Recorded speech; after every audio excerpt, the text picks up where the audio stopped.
రైతు పంట వేసింది మొదలు దాన్ని విక్రయించేంత వరకు అన్ని అవస్థలు ఎదురవుతున్నాయని, మద్దతు ధర లేకపోవడం, పెట్టిన పెట్టుబడి సైతం రాకపోవడంతో పత్తి రైతులకు కన్నీరు మిగులుతోంది.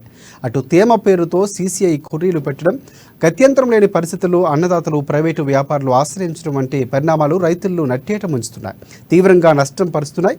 మరోవైపు వ్యాపారులు కొనుగోలు చేసిన పత్తి క్వింటాలకు 800 రూపాయల నుంచి 1000 రూపాయల వరకు తేడాలు ఉండడంతో రైతులు గగ్గోలు పెడుతున్నారు.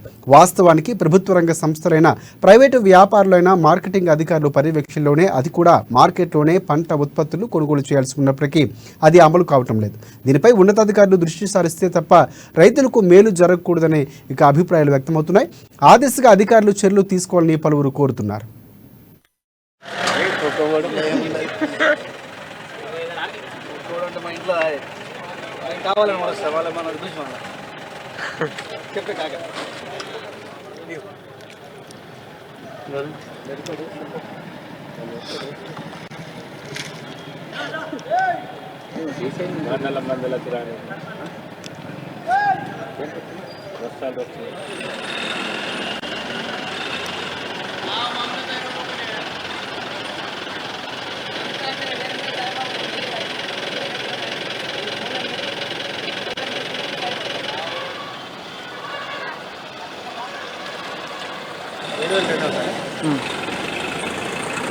అది